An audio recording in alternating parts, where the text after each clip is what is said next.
Right, YouTube.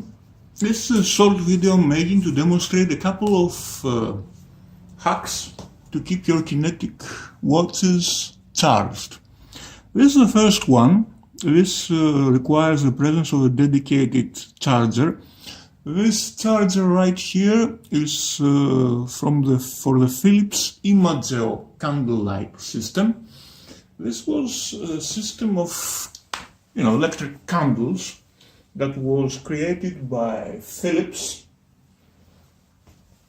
I guess it was like 4 or 5 years ago. You can still find it available in some stores. You can also pick those up as a set, refurbished.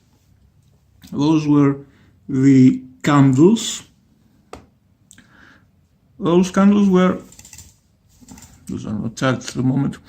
Those candles were supposed to be placed like this, and the induction charger, there are actually some coils wrapped around the base underneath this plastic, and the conduction charging enables the candle to operate with its small internal battery.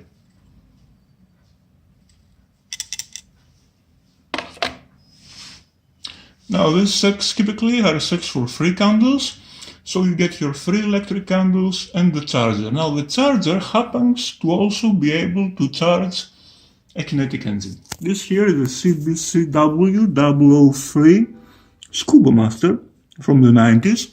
It has the 5M45 kinetic engine, and you can charge pretty much any kinetic engine of the 5M type, 5M23, 5M43, 5M63, 5M85, or the newest kinetics, by placing it upright. This is the position that you use onto those chargers. You can actually use it to charge 3 watches at the same time. Now, all you really need to do is place the watch upright. This is very different to the Seiko own induction charger, because it operates in a slightly different way. Now, there are people who claim that you can get the optimum charging by placing each watch so that the crown is facing that little operating button in the middle here. This is red, by the way, right now, because it is working. Or, like so.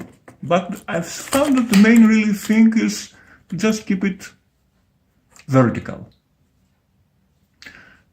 Now, depending on the watch, this might be easier or harder. You may need to remove the bracelet, but most of the time the space is quite large enough. There's also a type which is white, all white. That one works pretty well. It may even work a little bit better than this one, but this has a wider aperture here, so you can fit larger watches more easily than the white type. The white type, however, appears to be somewhat easier to get a better charge. Now, I haven't really tried this one with a lot of other engines. I have had a 7L22 chronograph, and I found that the best really charging position was like so. That you had to place the watch with dial down, and probably the crown should be also towards the red light. Haven't really tried any other type of kinetic engines, say the 5M and the 7L, but these are really the vast majority of kinetics out there. Now, induction charging has a lot of pros and some cons. The obvious pro is that you can, just let it there for a few hours or more than that, and it will charge the watch. Very simple, very easy to do. And now, how long it will take? Well, for a watch with one of the newer capacitors, with a 6-month power reserve, it could take up to a couple of days to get it fully charged from 0 to 6 months.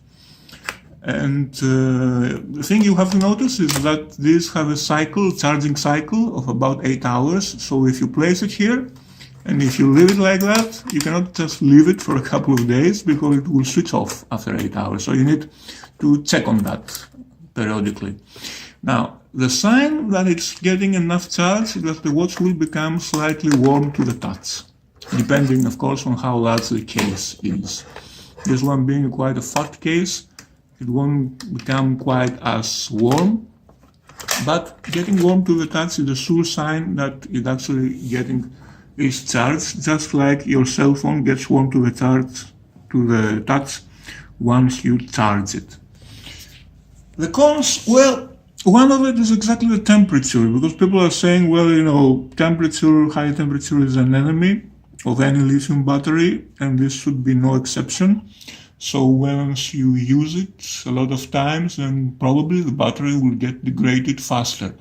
Now, I haven't found this to be true with the use that I've put it through, and quite honestly, if you have a 6-month power reserve, then you only need to do it maybe a couple of times per year, because in the meantime you will be wearing the watch even occasionally, and wearing a kinetic watch for a day will get you 2 days worth of charge. So basically you only need to do this a couple of times per year if you charge it up to, you know, the full and wear the watch occasionally. And also I found that the kinetic engine in a newer watch really needs to get itself charged up to a full mark at least once, so that it will reach its optimum potential.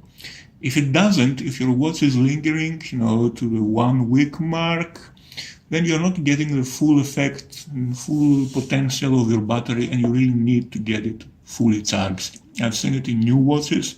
I've picked them up. I couldn't for the life of me charge them more than the 1 week mark.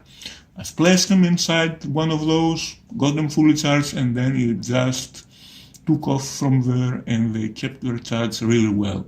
So I think it's very important for any new battery to get it fully charged with this way or any other way you can. Another potential minus is that, you know, induction charging works with a small magnetic field.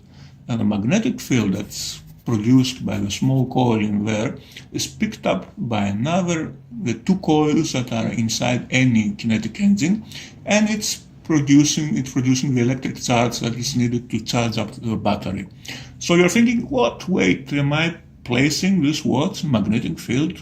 I've been told that magnetic fields are, you know, mortal danger to any watch. It will make it spin fast, out of control. And that's true for mechanical watches, because mechanical watches get their hairsprings magnetized, and a magnetized hairspring always makes the watch go real fast. You will gain, you know, a couple of minutes per hour. But with quartz watch, it's not really as susceptible to magneticism, because there is no mainspring, no hairspring, and the only thing really that can get magnetized are the hands, and that will require a very, very potent magnetic field, the kind you see in magnetic resonance imaging, in medical research, in physics research, and stuff like that. This is a very weak magnetic field. It doesn't cause any interference if you place it, you know, near loudspeakers. It won't cause any interference with your cell phone or anything. This is a very small magnetic field, just large enough to be able to charge your watch, and of course, you know, it's a usual Philips Imageo candle light here.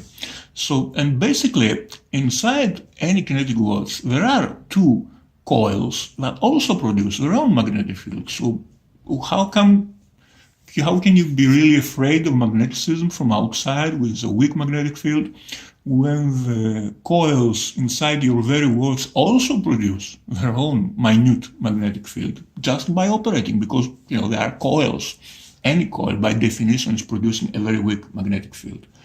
I haven't had any problems with those watches being charged. I haven't seen any meaningful difference in their timekeeping. So I can attest to the fact that you don't really need to worry about the magnetic field here. But there are valid concerns, and I thought that it would need some answering. Now, what's the problem with this method? Well, first of all, if you have a ginormous watch, it would be hard to put it inside. That's pretty rare because it will accept, that's a pretty largest watch here. It's 42mm without the crown.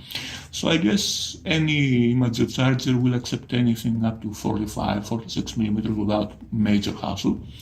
But the main problem you may find, and I found this to be true, is what happens if the watch is totally magnetic proof, because there are a couple of watches that are fully magnetic proof, which can take them inside magnetic resonance imaging without any problem, and that watch obviously will not get charged by putting it into a very weak magnetic field, such as this one.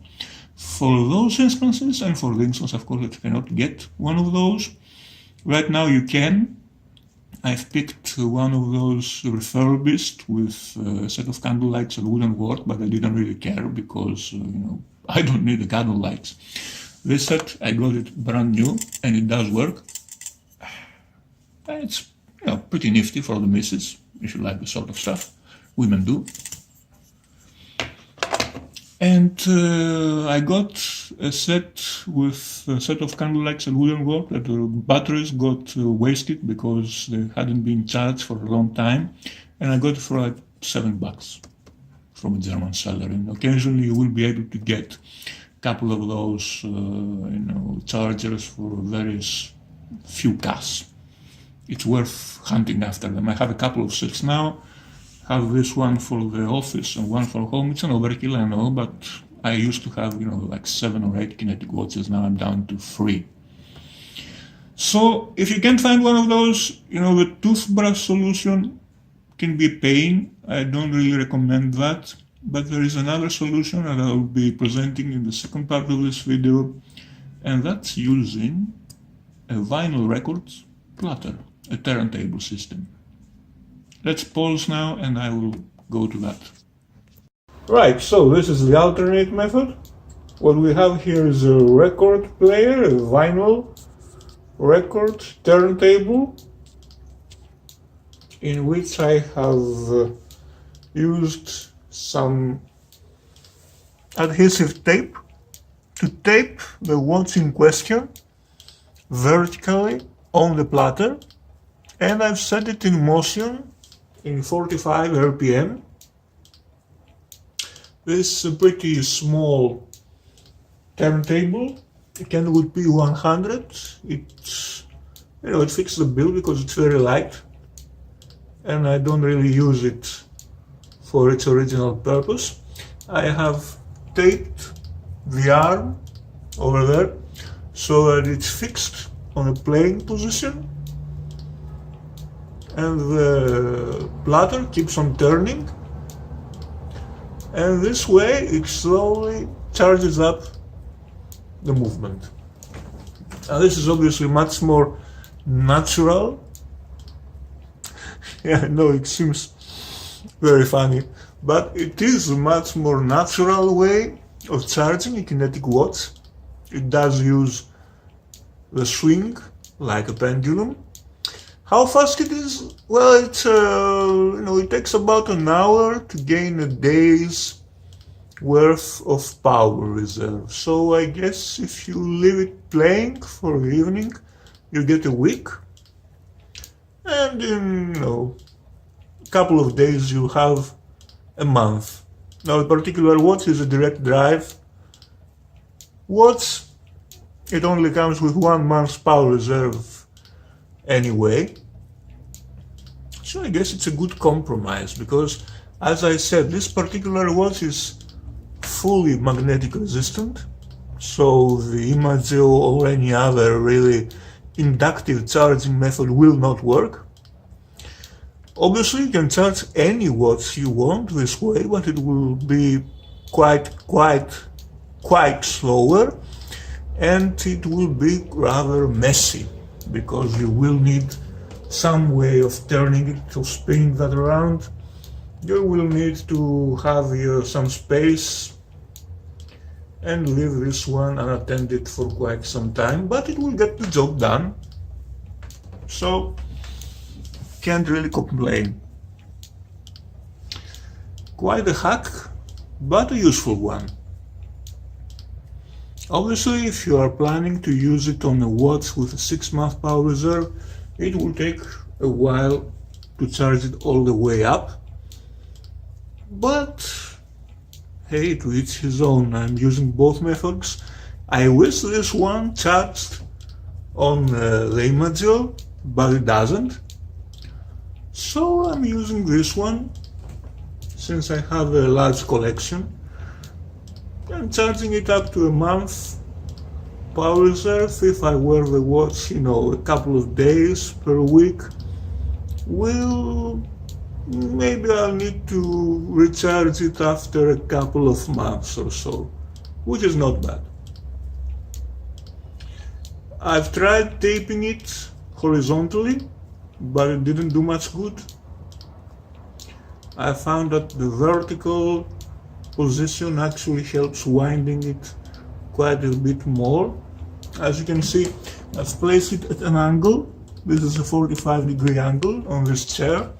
Obviously you can lean it against the wall.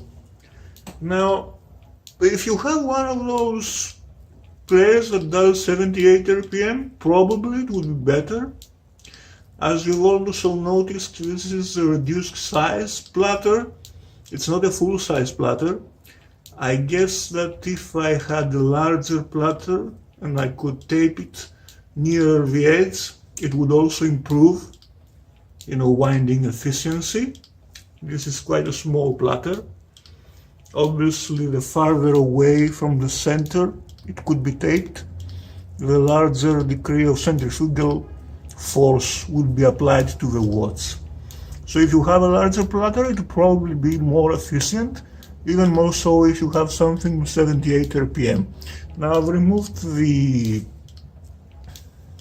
rubber strip to tape it directly on the steel platter, mostly because this watch is already quite heavy.